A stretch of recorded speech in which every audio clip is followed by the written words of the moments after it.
Hello everyone, welcome back to the next video. आज के इस वीडियो में हम लोग कवर करने वाले हैं बिहार बोर्ड द्वारा ऑफिशियल मोड पर जो कि हिस्ट्री क्लास 12वीं के लिए है।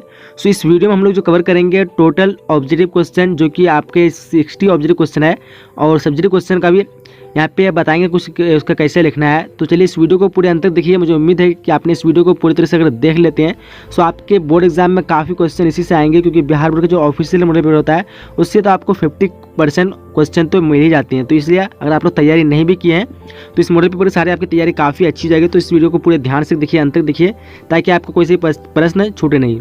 चलिए हम लोग शुरू करते हैं। जैसे आप लोग देख पा रहे हैं यहाँ पे कुछ नियम दिए हुए हैं। इसका समय जो दिया रहेगा आपका 3 घंटा 15 मिनट का रहेगा और यहाँ पे पूरा जो अंक रहेगा 100 मार्क्स का है, जिसमें से आपको 60 जो है ऑब्जेक्टिव क्वेश्चन पूछा जाएगा, यानी ऑप्शन टाइप क्वेश्चन, और जहाँ पे आपको 85 क्वेश्चन का उत्तर देना है। तो 60 में से 50 का उत्तर देना है, 10 आपको एक्स्ट्रा के रूप में दिया है। अगर आप लोग को काफ़ी यहाँ पे छूट दिया है बिहार बोर्ड ने कि अगर नहीं भी आता है तो आप 10 क्वेश्चन आराम से छोड़ के आप आराम से 50 क्वेश्चन तो बना सकते हैं। तो चलिए यहाँ पे तो कुछ नियम दिया, आप लोग पता होगा परीक्षा यथासंभव अपने शब्द में उत्तर देना है, ये सब चीज़ दिया हुआ। और यहाँ पे जो पहला क्वेश्चन देख पा रहे होंगे कि मोहनजोदड़ो की खोज 1922 ईस्वी में किसने की। तो इसकी कोई खोज जो की थी वो राखलदास बनर्जी की थी, यानी इस क्वेश्चन का आंसर बी हो जाएगा। मोहनजोदड़ो की खोज 1922 में कौन की थी, तो राखलदास बनर्जी। चलिए नेक्स्ट क्वेश्चन देख पा रहे होंगे, इंग्लिश हिंदी दोनों लैंग्वेज में। आप लोग जो से लैंग्वेज में एग्जाम देना तो आप लोग देख लीजिए। दूसरा क्वेश्चन है कि मोहनजोदड़ो किस भाषा का शब्द है, तो ये जो है सिंध भाषा का शब्द है, यानी इस क्वेश्चन का आंसर बी हो जाएगा। क्वेश्चन नंबर तीसरा है कालीबंगान कहाँ स्थित है, तो कालीबंगान जो है राजस्थान में स्थित है, यानी इस क्वेश्चन का आंसर डी हो जाएगा, राजस्थान। क्वेश्चन नंबर चौथा है कि सिंधु घाटी सभ्यता में हल का प्रमाण किस स्थान पर मिला, तो सिंधु घाटी सभ्यता में जो हल का प्रमाण मिला था वो कालीबंगान में मिला था, यानी इस क्वेश्चन का आंसर डी हो जाएगा, कालीबंगान। क्वेश्चन नंबर 5 देख पाएंगे, समुद्रगुप्त की तुलना किस यूरोपीय शासक से की जाती है, तो इसकी जो तुलना की जाती है ये नेपोलियन से की जाती है, यानी इस क्वेश्चन का आंसर बी हो जाएगा। इसलिए समुद्रगुप्त को भारत का नेपोलियन कहा जाता है। नेक्स्ट क्वेश्चन देख पा रहे होंगे कि अपने स्वयं के खर्चे से सुदर्शन झील की मरम्मत किसने कराई थी, तो जो कराई थी रुद्रदमन, यानी इस क्वेश्चन का आंसर सी हो जाएगा, रुद्रदमन। चलिए क्वेश्चन नंबर 7 देख पाएंगे, पाटलिपुत्र नगर की स्थापना किस नदी के संगम पर की गई थी, तो यहाँ पे राइट आंसर की बात करेंगे तो राइट आंसर डी हो जाएगा, यानी इनमें से सभी नदी। तो ऑप्शन नंबर डी हो जाएगा, इनमें से सभी के संगम पर, गंगा, सोन और पुनपुन। क्वेश्चन 8 देख पाएंगे, इंडिका के लेखक कौन है, तो इसके जो लेखक है वो मेगास्थनीज है, यानी इस क्वेश्चन का आंसर बी हो जाएगा, मेगास्थनीज।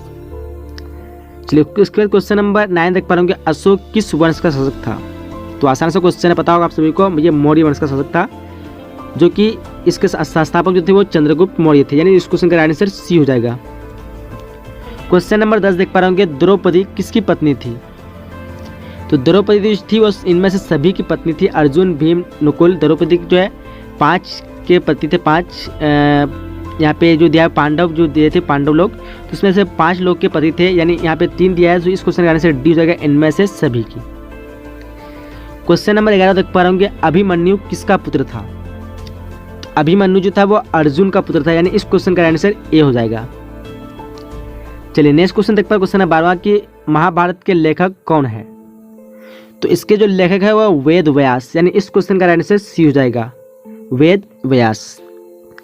उसके क्वेश्चन नंबर 13 देख पा रहे होंगे, गौतम बुद्ध को ज्ञान की प्राप्ति कहाँ हुई थी, तो इस क्वेश्चन का राइट आंसर की बात करें तो राइट आंसर हो जाएगा ऑप्शन नंबर ए, यानी बोध गया में। बोध गया में ही गौतम बुद्ध को ज्ञान की प्राप्ति हुई थी, एक बोधि वृक्ष थे जिसके नीचे में। चलिए क्वेश्चन नंबर 14 देख पा रहे होंगे, त्रिपिटक किस धर्म से संबंधित है, तो त्रिपिटक जो है वो है बौद्ध धर्म से संबंधित है, यानी इस क्वेश्चन का आंसर बी हो जाएगा, बौद्ध धर्म से। चलिए क्वेश्चन नंबर 15 देख पा रहे होंगे, अकबरनामा के लेखक कौन है, तो अकबरनामा के जो लेखक है वो है अबुल फजल है, यानी इस क्वेश्चन का आंसर ए हो जाएगा, अबुल फजल। चलिए उसके क्वेश्चन नंबर 16 देख पा रहे होंगे, तंबाकू पर किस शासक ने प्रतिबंध लगाया, तो तंबाकू पर जो प्रतिबंध लगाने वाला था शासक वो था जहांगीर, यानी इस क्वेश्चन का आंसर सी हो जाएगा, जहांगीर। क्वेश्चन नंबर 17 देख पा रहे होंगे, कुतुब मीनार का निर्माण किसने आरंभ किया, तो इसका जो निर्माण आरंभ किया था वो क्या था, कुतुबुद्दीन ऐबक, लेकिन इसका समाप्त जो किया था वो क्या था, इल्तुतमिश इसको पूरा बना के समाप्त किया था, लेकिन शुरुआत किया था कुतुबुद्दीन ऐबक। क्वेश्चन नंबर 18 देख पा रहे होंगे, हुमायूं का भाई कौन था? तो हुमायूं का जो भाई था, यहाँ पे तीनों ऑप्शन में सही आंसर हो जाएगा, यानी इस क्वेश्चन का आंसर डी हो जाएगा, इनमें से सभी। चलिए नेक्स्ट क्वेश्चन देखते हैं। क्वेश्चन नंबर 20, तुजुक ए बाबरी किसने लिखी? तो तुजुक ए बाबरी जो के लेखक जो थे वो थे बाबर, यानी खुद थे। तो इस क्वेश्चन का आंसर क्या हो जाएगा? ए। तुजुक ए बाबरी किसने लिखी? तो बाबर ने। चलिए क्वेश्चन नंबर 21 देख पा रहे होंगे, दीन ए इलाही किससे संबंधित है? तो दीन ए इलाही जो संबंधित है वो है अकबर से, यानी इस क्वेश्चन का आंसर सी हो जाएगा, अकबर से। चलिए क्वेश्चन नंबर 22 देख पा रहे होंगे, विजयनगर साम्राज्य की स्थापना कब हुई? तो इसकी जो स्थापना हुई थी वो 1336 ईस्वी को हुई थी, जिसके संस्थापक जो थे हरिहर एवं बुक्का दोनों भाई ने विजयनगर साम्राज्य की स्थापना की थी। क्वेश्चन नंबर 32 देख पा रहे होंगे, विरूपाक्ष मंदिर कहाँ स्थित है? सो विरूपाक्ष मंदिर जो स्थित है वो है हम्पी में है, यानी इस क्वेश्चन का आंसर क्या हो जाएगा? ए हो जाएगा। क्वेश्चन नंबर 24 देख पा रहे होंगे, विजयनगर के शासक अपने आप को क्या कहते थे? तो विजयनगर के साम्राज्य जो है वो अपने आप को राय कहते थे, यानी इस क्वेश्चन का आंसर क्या हो जाएगा? ए हो जाएगा। विजयनगर के शासक जो है अपने आप को राय कहलाते थे। क्वेश्चन नंबर 25 देख पा रहे होंगे कि विष्णु को अपना पति कौन मानती थी? तो विष्णु को जो अपना पति मानती थी, इनमें से सभी हो जाएगा, यानी इस क्वेश्चन का आंसर डी हो जाएगा, इनमें से सभी। क्वेश्चन नंबर 26 देख पा रहे होंगे, रामानंद के शिष्य कौन थे? तो रामानंद के शिष्य थे रविदास, कबीरदास एवं धन्य एवं पीपा, ये सभी थे, यानी इस क्वेश्चन का आंसर डी हो जाएगा। चलिए क्वेश्चन नंबर 27 देख पा रहे होंगे, निजामुद्दीन औलिया की दरगाह कहाँ है? तो निजामुद्दीन औलिया की दरगाह जो है वो सबको पता होगा दिल्ली में है, यानी इस क्वेश्चन का आंसर क्या हो जाएगा? ए हो जाएगा।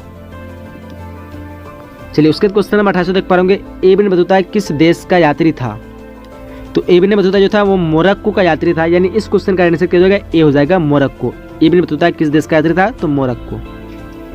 चलिए नेक्स्ट क्वेश्चन देख पा रहे, क्वेश्चन 29वां, किताबुर रहला में किसका यात्रा वृत्तांत मिलता है? तो किताबुर रहला में जो है वो इब्न बतूता का यात्रा वृत्तांत मिलता है, यानी इस क्वेश्चन का आंसर बी हो जाएगा, इब्न बतूता। क्वेश्चन नंबर 30 देख पा रहे होंगे, इब्न बतूता किसके शासनकाल में भारत आया?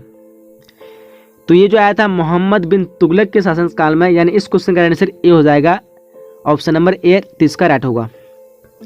चलिए उसके क्वेश्चन नंबर 31 देख पा रहे होंगे, ब्रिटिश ईस्ट इंडिया कंपनी की स्थापना कब हुई थी?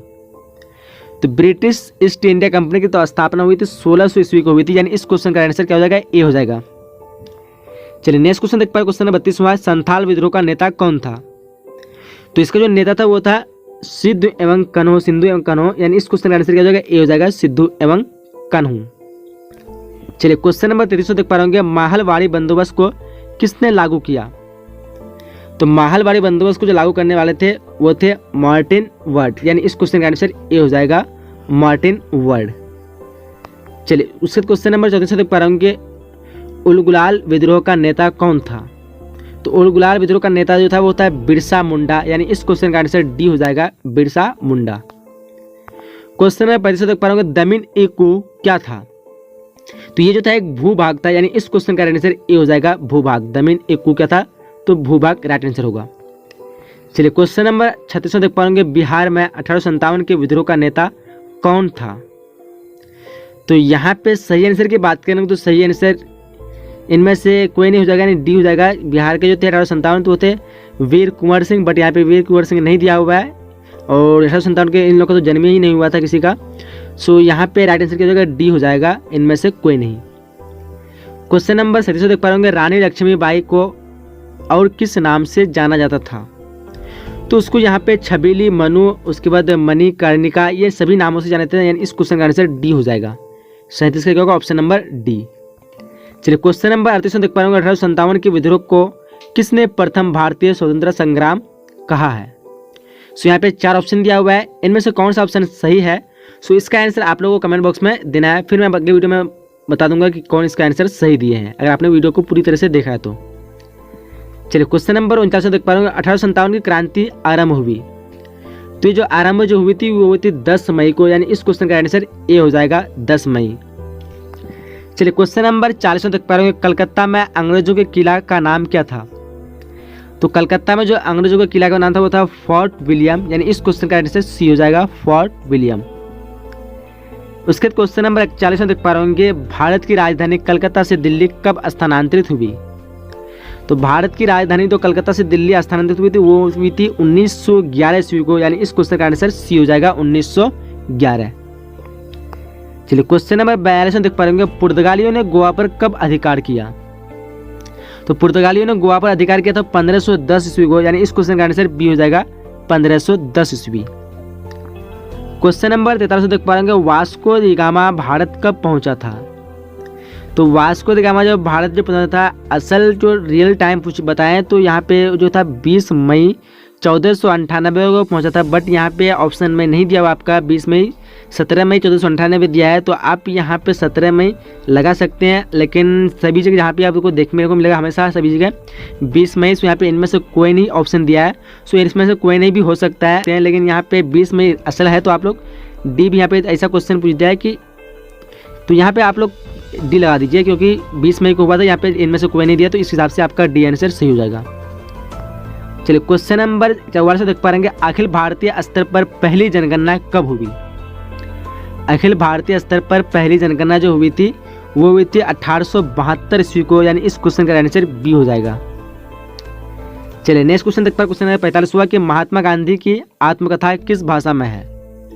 तो इसमें इसकी जो आत्मकथा जो है वो है गुजराती भाषा में, बट अभी जो है अंग्रेजी और सभी राज्यों की जितनी भाषा है सभी भाषा में प्रकाशित हो चुका है, उसका अनुवाद हो चुका है। चलिए क्वेश्चन नंबर 46 देख पा रहे, महात्मा गांधी दक्षिण अफ्रीका से भारत कब वापस आए। तो ये दक्षिण अफ्रीका से 1915 ईस्वी को वापस आए थे, यानी इस क्वेश्चन का आंसर सी हो जाएगा। चलिए क्वेश्चन नंबर 47 देख पा रहे, चंपारण सत्याग्रह का संबंध किस राज्य से है। तो इसका जो संबंध जो है पता होगा सभी को, बिहार से राज्य से है, यानी इस क्वेश्चन का आंसर ए हो जाएगा बिहार। चलिए क्वेश्चन नंबर 48 देख पा रहे, दिल्ली चलो का नारा किसने दिया। तो दिल्ली चलो का जो नारा दिया था वो दिया था सुभाष चंद्र बोस, यानी इस क्वेश्चन का आंसर ए हो जाएगा। चलिए क्वेश्चन नंबर 49 देख पा रहे, 1917 में गांधी जी किसके अनुरोध पर चंपारण गए थे। तो यहाँ पे राइट आंसर की बात करें तो राइट आंसर डी हो जाएगा, नहीं राजकुमार शुक्ल के अनुरोध पर। चलिए क्वेश्चन नंबर 50 देख पा रहे, गांधी जी ने असहयोग आंदोलन किस वर्ष प्रारंभ किया। तो असहयोग आंदोलन प्रारंभ किया था वो था 1920 ईस्वी को, बट समाप्त जो हुआ था 1922 को। क्वेश्चन नंबर 51 देख पा रहे होंगे, पूना समझौता किस वर्ष हुआ था। तो पूना समझौता हुआ था 1932 ईस्वी को, यानी इस क्वेश्चन का आंसर ए हो जाएगा। चलिए क्वेश्चन नंबर 52 देख पा रहे होंगे, सविनय अवज्ञा आंदोलन का आरंभ किसने किया। तो इसका जो आरंभ किया था वो क्या था, महात्मा गांधी। पता ही होगा आप सभी को, इस क्वेश्चन का आंसर क्या हो जाएगा, ए हो जाएगा महात्मा गांधी। क्वेश्चन नंबर 53 देख पाएंगे, सुभाष चंद्र बोस भारतीय राष्ट्रीय कांग्रेस के अध्यक्ष कब बने। तो ये बने थे 1938 ईस्वी में, यानी इस क्वेश्चन का आंसर ए हो जाएगा 1938 ईस्वी में। क्वेश्चन नंबर 54 देख पा रहे होंगे, 1949 ईस्वी में फोर्ट ब्लड की स्थापना किसने की। सो इस क्वेश्चन का राइट आंसर की बात करेंगे तो राइट आंसर हो जाएगा आपका ऑप्शन नंबर डी, यानी सुभाष चंद्र बोस ने। चलिए उसके क्वेश्चन नंबर 56 देख पा रहे होंगे, 55 देख पा रहे, मुस्लिम लीग की स्थापना किस वर्ष हुई। मुस्लिम लीग की स्थापना जो हुई थी 1906 ईस्वी को हुई थी, यानी इस क्वेश्चन का आंसर बी हो जाएगा 1906 ईस्वी। चलिए क्वेश्चन नंबर 56 देख पाएंगे, भारतीय राष्ट्रीय कांग्रेस की स्थापना किस वर्ष हुई थी। सो ये काफी बार रिपीट होता है क्वेश्चन, ये पूछा जा सकता है। तो 1850 ईस्वी आसान सा क्वेश्चन है, इस क्वेश्चन का आंसर क्या होगा, ए हो जाएगा। इसके संस्थापक जो थे ए.ओ. ह्यूम थे।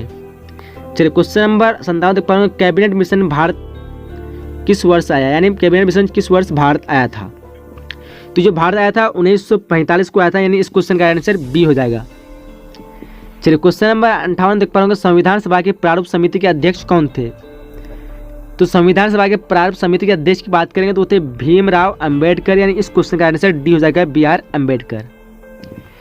उसके क्वेश्चन नंबर 59 देख पा रहे होंगे, भारत को कब गणतंत्र घोषित किया गया।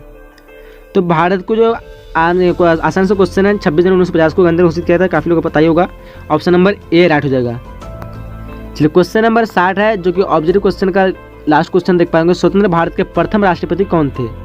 तो आसान सा क्वेश्चन है, इसके जो प्रथम राष्ट्रपति थे राजेंद्र प्रसाद, डॉक्टर राजेंद्र प्रसाद, यानी इस क्वेश्चन का आंसर क्या हो जाएगा, डी हो जाएगा, डॉक्टर राजेंद्र प्रसाद।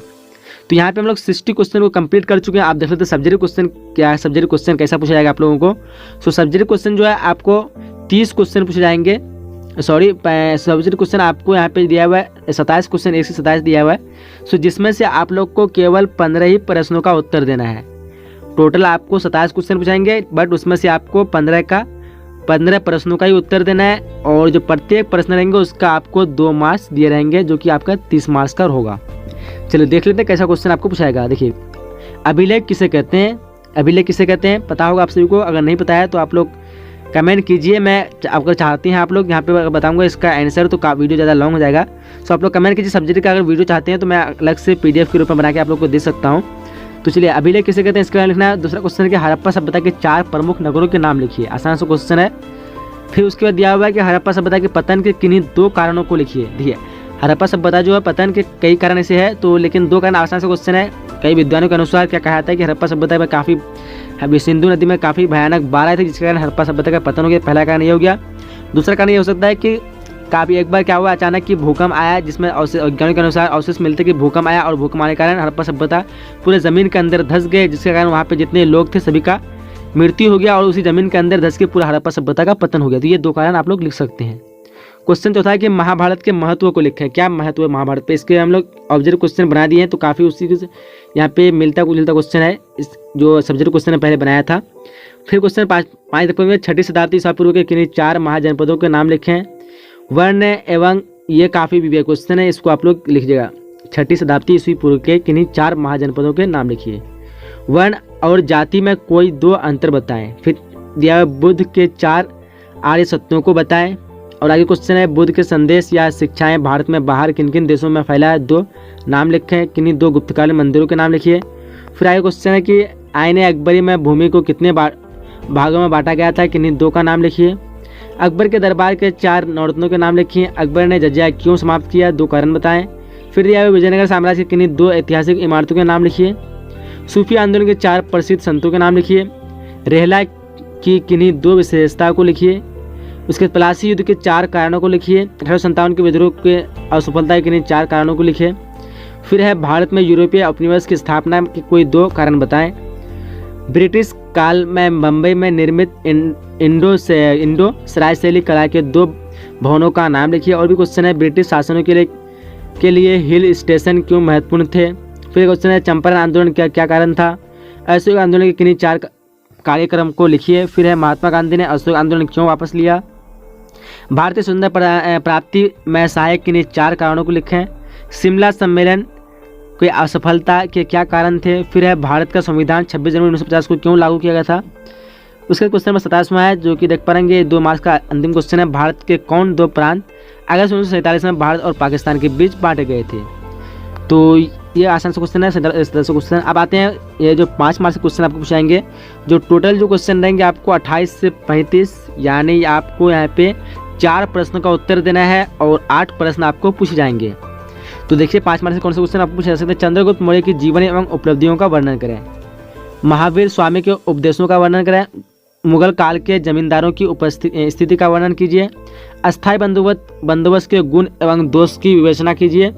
फिर 1857 की क्रांति के कारणों का वर्णन कीजिए। असहयोग आंदोलन के कारणों पर प्रकाश डालिए।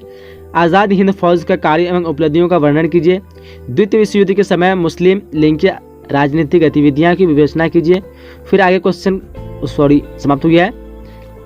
तो यहाँ पे 35 तक क्वेश्चन था। तो यहाँ पे मैं उम्मीद है कि आपको वीडियो पसंद आया होगा। अगर वीडियो पसंद आया तो अभी तक वीडियो को लाइक नहीं, तो एक बार मेरी छोटी सी रिक्वेस्ट है कि वीडियो को लाइक कर दीजिए और अपने सभी दोस्तों के साथ एक बार शेयर जरूर कीजिएगा, ताकि उसको भी फायदा हो जाएगा। अगर चैनल में न्यू है तो सब्सक्राइब कर लीजिए, क्योंकि ऐसे जितने भी मॉडल पेपर प्रोग्राम है सभी का आप लोगों को सोल्यूशन देने की कोशिश करूँगा। जितने भी मॉडल पेपर अपलोड हुए बिहार बोर्ड का ऑफिशियल, तो सबका आपको सोल्यूशन इस चैनल में मिल जाएगा। तो चलते हैं, तो समाप्त करते हैं।